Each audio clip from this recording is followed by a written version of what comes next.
अस्सलाम वालेकुम dear students, मैं हूं अब्दुल मालिक सुल्तान और आप देख रहे हैं रियल एनालिसिस 1 की लेक्चर सीरीज़। लास्ट वीडियो में हमने कंपोजिट नंबर जो कि परफेक्ट स्क्वायर नहीं थे उन्हें इर्रेशनल प्रूव किया था। एक पर्टिकुलर एग्जांपल ली थी और फिर हमने फॉर आर्बिट्रेरी n के लिए उसे प्रूव किया था। उसी वीडियो को कंटिन्यू करते हैं, उसी लेक्चर को कंटिन्यू करते हैं। हमारे पास कुछ उसी प्रीवियस वीडियो के से रिलेटेड नोट हैं कि अगर हमारे पास कोई भी दो इर्रेशनल नंबर्स का हम सम फाइंड आउट करें तो वो भी एक इर्रेशनल नंबर होगा। Sum of two irrational numbers is irrational. Another result, product of non zero rational and irrational number is irrational. कि अगर हमारे पास कोई दो नंबर्स हैं, नॉन ज़ीरो हैं, उनमें से एक रैशनल है और दूसरा इर्रेशनल है, तो उनका प्रोडक्ट भी हमेशा जो है वो इर्रेशनल नंबर होगा। ये आप प्रूव भी कर सकते हैं बड़ी आसानी से। उसके बाद भी उसी कंटिन्यूएशन है कि sum of a rational number and irrational number is irrational. कि अगर हमारे पास कोई भी दो नंबर्स हैं, उनमें से एक रैशनल है और एक नंबर इर्रेशनल है, तो उनका सम या डिफरेंस जो होगा वो भी इर्रेशनल नंबर होगा। एक छोटा सा थ्योरम है इसी के कंटिन्यूएशन में, prove that sum and product of two irrational numbers may और मे नॉट बी इर्रेशनल। कि अगर हमारे पास कोई भी दो इर्रेशनल नंबर्स हैं, उनका प्रोडक्ट लेते हैं या सम लेते हैं, तो वो मे और मे नॉट इर्रेशनल हो सकता है। इर्रेशनल हो भी सकता है, इर्रेशनल नहीं भी हो सकता। तो इसका प्रूव हम एक सिंपल सी एग्जांपल से कर देते हैं। बिल्कुल सिंपल सा प्रूव है। पहले हम देख लेते हैं कि सम के लिए लेट हमारे पास स्क्वायर रूट ऑफ 2 और स्क्वायर रूट ऑफ 3 भी टू इर्रेशनल नंबर्स हैं। अगर आप इनको ऐड करें तो square root of 2 and plus square root of 3 जो है, this is also an irrational number. ये हमारे पास पहली कंडीशन प्रूव हो गई कि वो इर्रेशनल हो सकता है। अब दूसरी कंडीशन को देखते हैं कि मे और मे नॉट, कि वो इर्रेशनल नहीं भी हो सकता। तो हम दो और इर्रेशनल नंबर्स लेते हैं। ये हमारे पास 2 plus square root of 3 and 2 minus square root of 3, ये दो हमारे पास इर्रेशनल नंबर्स हैं। अगर हम इनको ऐड करते हैं तो इनका सम जो है वो 4 आता है। That is not irrational number, this is integer और you can say that is rational number. तो हमारे पास ये दूसरी कंडीशन हो गई जिसमें दो इर्रेशनल नंबर्स का हमने सम फाइंड आउट किया, तो उनका जो एडिशन के बाद आंसर आया है वो इर्रेशनल नहीं था। तो ये सम के लिए प्रूव है। इसी तरह प्रोडक्ट के लिए भी आप सेम एग्जांपल लेके कर सकते हैं। Square root of 2 and square root of 3 जब आप आपस में मल्टीप्लाई करते हैं तो इनका आंसर स्क्वायर रूट ऑफ 6 आता है। तो जो स्क्वायर रूट ऑफ 6 है, दिस इज़ इर्रेशनल नंबर। और अगर आप यही दो नंबर लेते हैं, 2 plus under root 3 and 2 minus under root 3, जब आप इनको मल्टीप्लाई करते हैं तो इनका आंसर 1 आता है। So this is not irrational number. तो हमारे पास ये प्रूव हो जाता है कि किसी भी दो इर्रेशनल नंबर्स का सम और प्रोडक्ट इट्स मे और मे नॉट इर्रेशनल। नेक्स्ट हमारे पास एक डेफिनेशन है फील्ड की। फील्ड से पहले एक और डेफिनेशन इसके अंदर जो है वो यूज़ होगी। जो हम फील्ड के अंदर एक और डेफिनेशन यूज़ होगी ग्रुप की। तो उससे पहले हम ग्रुप को डिफ़ाइन कर लेते हैं ताकि वो हमें इजी रहे फील्ड को समझना। सबसे पहले ग्रुप जो है वो एक नॉन एम्प्टी सेट होता है जिसके ऊपर हमें कोई ऑपरेशन डिफ़ाइन होता है। ऑपरेशन यूजुअली या एडिशन होती है या मल्टीप्लिकेशन होती है। हमारे पास कोई भी नॉन एम्प्टी सेट अगर 4 प्रॉपर्टीज़ फुलफ़िल करे तो हम कहते हैं कि ये ग्रुप बनेगा। वो 4 प्रॉपर्टीज़ कौन सी हैं? First one is the clear property, या उसे हम क्लोज्ड सेट भी कहते हैं, कि अगर लेट से हम विद रिस्पेक्ट टू एडिशन बात कर रहे हैं तो हमारे पास कोई भी हम 2 एलिमेंट्स उस ग्रुप से उठाएं, उनको ऐड करें और उनका आंसर भी उसी ग्रुप के अंदर, उसी सेट के अंदर हो, तो हम कहते हैं कि this set is closed under addition.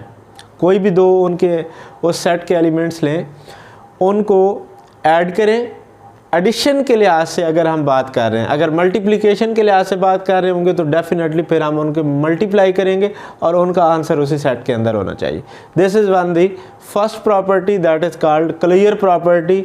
और अगर ये प्रॉपर्टी कोई सेट होल्ड करता है तो हम कहेंगे कि ये सेट जो है वो क्लोज्ड है। जैसे आप सेट ऑफ रियल नंबर्स की एग्जांपल ले लें, उसमें से कोई भी 2 नंबर्स को आप उठाएं, उनको आप ऐड करें तो आपको अगेन एक रियल नंबर ही मिलेगा।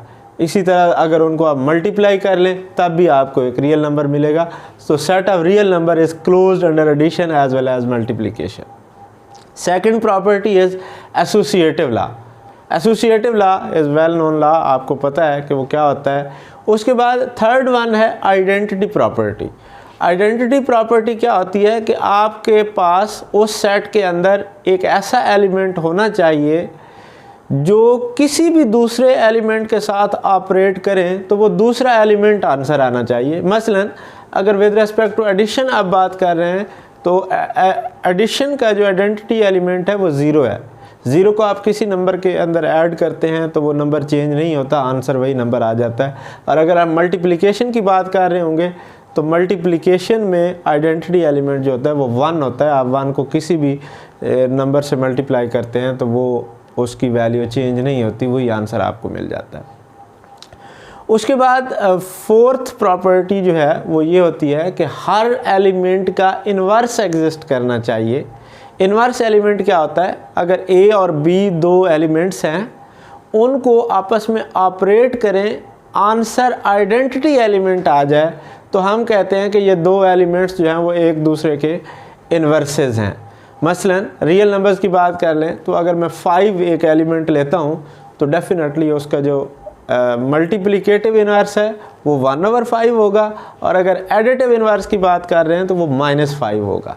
तो ये 4 प्रॉपर्टीज़ अगर कोई non empty set under particular operation satisfy करता है तो हम कहते हैं कि ये एक ग्रुप है। और इसके अंदर एक अगर हम 5वीं प्रॉपर्टी ऐड कर दें जिसे आप कम्यूटेटिव प्रॉपर्टी कहते हैं, तो अगर उसके तमाम एलिमेंट्स कम्यूट भी कर जाएं तो हम कहते हैं कि ये अबेलियन ग्रुप है। सो अब हम आ जाते हैं फील्ड की डेफिनेशन में, क्योंकि अबेलियन ग्रुप का वर्ड मैं यूज़ करूँगा फील्ड के अंदर। So let come to the definition of field. Let F be a non empty set. F हमारे पास कोई नॉन एम्प्टी सेट है, उसके ऊपर 2 ऑपरेशंस डिफाइन हैं। 2 ऑपरेशन डिफाइन कौन से हैं? One is addition and other is the multiplication. अगर एफ के ऊपर 2 जो ऑपरेशंस हैं plus and dot, plus stand for addition and dot stand for multiplication, are defined, then f is called a field if f is abelian group under under addition। f is abelian group under addition। अब जब मैं abelian group की बात कर रहा हूँ तो आपके माइंड में वो 5 प्रॉपर्टीज़ आ जानी चाहिए कि f उन 5 प्रॉपर्टीज़ को सेटिस्फाई करता है। abelian ग्रुप की तमाम 5 प्रॉपर्टीज़ को सेटिस्फाई करता है।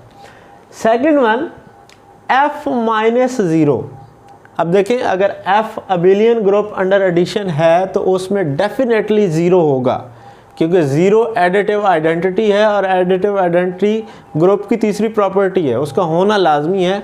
लेकिन जब आप मल्टीप्लिकेटिव इन्वर्सेस की बात करेंगे तो 0 का इन्वर्स 1/0 एग्जिस्ट नहीं करता, दैट इज़ अनडिफाइंड। तो डेफिनेटली फिर हम बात करेंगे कि f में से अगर 0 निकाल दें, बाकी सारा f उठा लें, तो वो अबिलियन ग्रुप अंडर मल्टीप्लिकेशन होना चाहिए। तो इन दो बातों में मैंने 10 प्रॉपर्टीज़ बोल दी हैं। 5 properties abelian group under addition की और 5 properties abelian group under multiplication. Non zero F जो है वो without zero, F without zero जो है वो अबिलियन ग्रुप होना चाहिए under multiplication. And then left and right distributive law must be hold. तो ये लेफ्ट डिस्ट्रीब्यूटिव लॉ आपको पता है, distributive law is a well known law, और ये जो है वो आपके पास राइट डिस्ट्रीब्यूटिव लॉ है। तो ये टोटल 11 प्रॉपर्टीज़ आप इन्हें कह लें। अगर कोई भी सेट ये प्रॉपर्टीज़ होल्ड करता है तो फिर हम कहते हैं कि जो एफ है वो फील्ड है। इसको हम क्या कहते हैं? फील्ड कहते हैं। फील्ड की एग्जांपल्स अगर आप देखें तो सेट ऑफ रैशनल नंबर जो है that is a field, set of real numbers is also a field, and set of complex number is also a field. उसके बाद हमारे पास दो डेफिनेशंस हैं फील्ड से ही related, finite field and infinite field. Finite field की बात जब हम करते हैं तो हम सिंपली ये कह सकते हैं कि f अगर ऐसा सेट है जिसके नंबर ऑफ एलिमेंट्स फाइनाइट हैं तो वो फाइनाइट फील्ड कहलाएगा। और अगर f कोई ऐसा सेट है जिसके नंबर ऑफ एलिमेंट्स जो हैं वो नॉट काउंटेबल हैं, अनडिफाइंड हैं, इन्फिनिट्स हैं, तो वो हमारे पास जो है वो इनफाइनाइट फील्ड होगा। तो इनफाइनाइट फील्ड की तो यही एग्जांपल्स हैं, Q R C set of complex number, real numbers and rational numbers. जबकि अब फाइनाइट सेट की बात करते हैं और उस पे क्लियर लॉ होल्ड करवाना जो है वो थोड़ा सा डिफ़िकल्ट टेक्निक है। तो इसमें थोड़ा सा हम इसको इस तरह से डिफाइन करते हैं, a field which is closed under sum modulo is called finite field. अब मॉडुलो जो है ये एक स्पेशल टाइप की मल्टीप्लिकेशन या एडिशन है। इसको आप डिटेल में ग्रुप थ्योरी में वैसे डिस्कस करेंगे, लेकिन अगर हम बात करते हैं कि मॉडुलो 5 अगर हम कहते हैं तो, और हम डिवीजन या एडिशन की बात कर रहे हैं मॉडुलो 5, तो लेट्स से वी ऐड 1 + 4। तो हम मॉडुलो 5 की बात कर रहे हैं तो 1 + 4 का आंसर जो है ये 5 है, लेकिन आंसर 5 नहीं आएगा। हमने रिमाइंडर लिखना होता है आफ्टर डिवीजन ऑफ 5। हमने बोला है कि मॉडुलो 5 का मतलब है जब भी आप ऑपरेट करेंगे दो एलिमेंट्स को, जो आंसर आएगा उसको 5 पे डिवाइड करेंगे, जो रिमाइंडर बचेगा वो आप उसका आंसर लिखेंगे। ठीक है, तो ये इस टाइप के मल्टीप्लिकेशन या एडिशन होती है। ये आप ग्रुप थ्योरी में बड़ी डिटेल से मॉडुलो क्लासेस को डिस्कस करेंगे। तो फाइनाइट फील्ड की डेफिनेशन आप जस्ट सिंप्लिसिटी के लिए इतना जहन में रख सकते हैं कि उसके नंबर ऑफ़ एलिमेंट्स जो हैं वो फाइनाइट होंगे, जबकि इनफाइनाइट फील्ड में नंबर ऑफ़ एलिमेंट्स जो होंगे वो इनफाइनाइट होंगे। तो इस वीडियो में कुछ नोट थे, एक छोटा सा प्रूफ था, फील्ड की डेफिनेशन, फाइनाइट इनफाइनाइट फील्ड की डेफिनेशन। तो इस वीडियो में इतना ही। इसी वीडियो को कंटिन्यू करेंगे नेक्स्ट वीडियो में। Thank you, keep watching and अल्लाह हाफिज़।